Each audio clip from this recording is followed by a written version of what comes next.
Soy Priscila Vázquez de la Fraternidad y vamos a hablar de la migración venezolana en territorio brasileño. El gobierno federal brasileño, a través de la MP 820 de 2018 y de los decretos 9.285 y 286, crió el Comité Federal de Asistencia Emergencial, que decreta emergencia social y dispone de medidas de asistencia y acogimiento. Y dentro de esta respuesta también hay 12 ministerios del gobierno y organizaciones internacionales como el Alto Comisario de las Naciones Unidas para los Refugiados, ACNUR, ONGs de ayuda humanitaria y órganos de seguridad pública participan de la operación Acolhida, que en traducción libre sería Operación Acogida. La Operación Acolhida se destina a apoyar con personal, materiales, instalaciones y montajes de estructuras y la organización de actividades necesarias al alojamiento de personas en situación de vulnerabilidad. La estrategia de interiorización de venezolanos y venezolanas desde el estado de Roraima a otros estados de Brasil también hace parte de la respuesta humanitaria.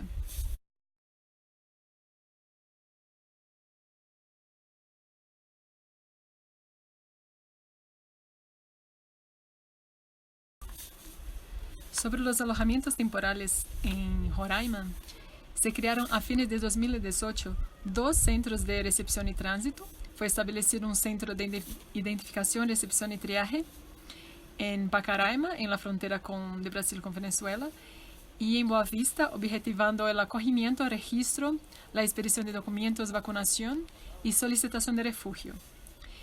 Y fueron hechos 13 alojamientos temporales, 8 centros colectivos en estructuras preexistentes, 2 alojamientos temporales para población indígena, fueron organizados en un centro poliesportivo en Boa Vista y otro en un galpón en desuso en Pacaraima. Y 5 alojamientos temporales para población no indígena fueron organizados en un ginásio poliesportivo, uno en un centro de convenciones, un edificio de la alcaldía, uno en un depósito galpón particular, uno en un edificio estatal en Boa Vista y uno en instalaciones militares de la Brigada Fronteriza de Ejército por falta de estructuras disponibles. Y 5 alojamientos temporales están en campamentos, en terrenos estatales.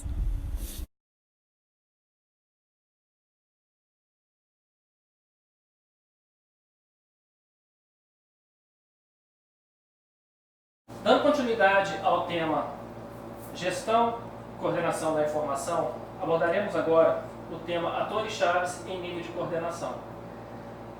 Temos alguns atores-chaves responsáveis por essa resposta à migração venezuelana.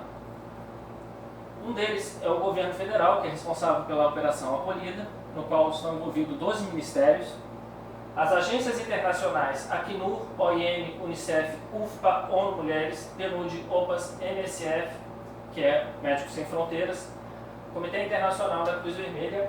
Temos ONGs nacionais e internacionais como a Fraternidade, os Jesuítas, ABS, NRC, Caritas, ADRA, Visão Mundial e a sociedade civil, através das igrejas, associações de ajuda humanitárias e a universidade.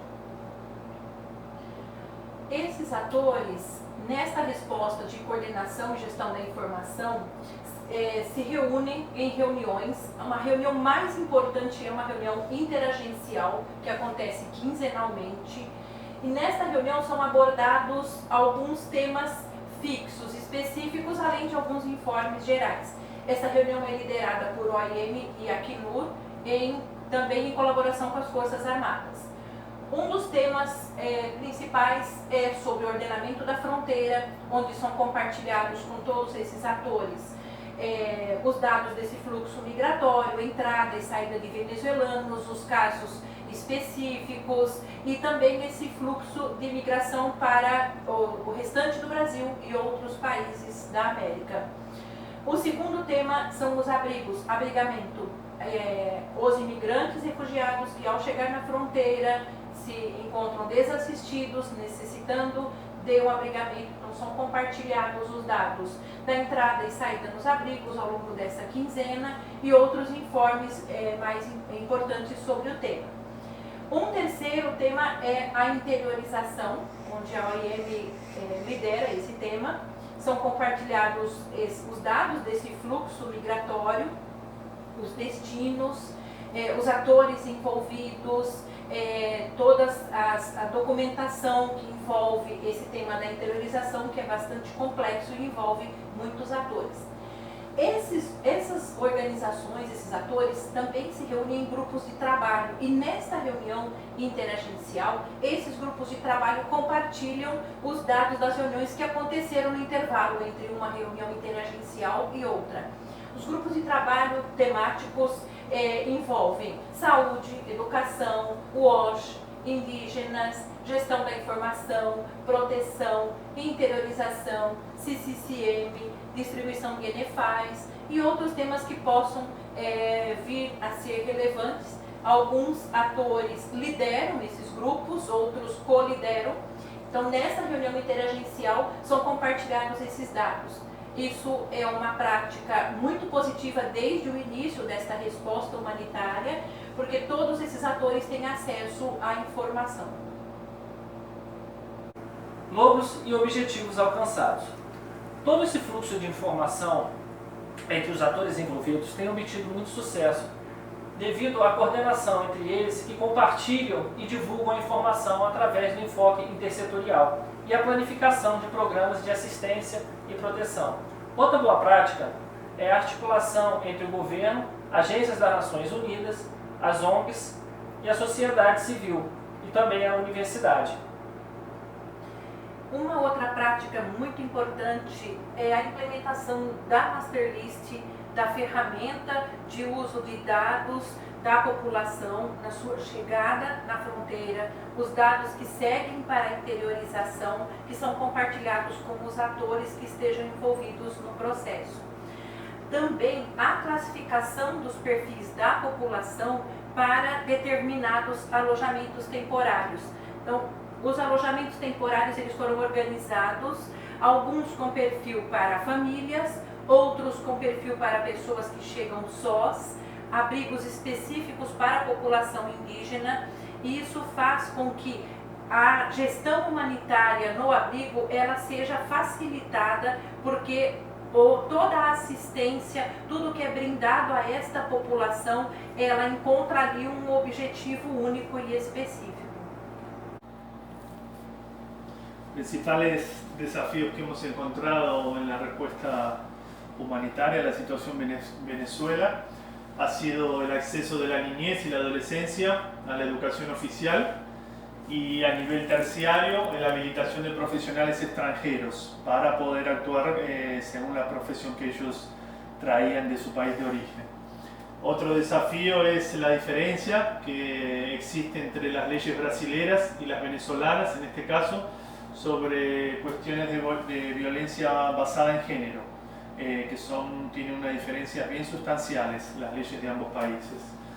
Otro desafío es sensibilizar a la comunidad de acogida local y nacional, porque con el proceso de interiorización las familias venezolanas llegan a otros estados brasileños, entonces la población brasilera tendría como esa sensibilización para poder recibir a la población migrante. Es una cuestión de información también. Otro desafío es implementar soluciones duraderas, inclusive para población indígena, que ha sido el gran desafío, debido a que ellos no tienen un trabajo formal, sino la artesanía es principalmente su fuente de trabajo.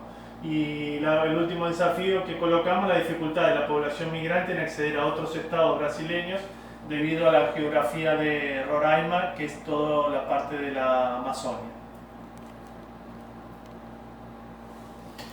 Recomendaciones.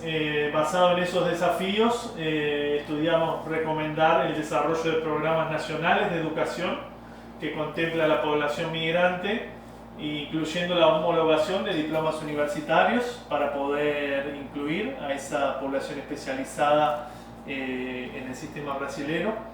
la participación de los órganos de seguridad pública nacionales en sesiones informativas relativas a violencia basada en género en los abrigos temporales para la población migrante, entender que está ahora sobre la legislación brasilera desde el momento que está en el territorio brasilero.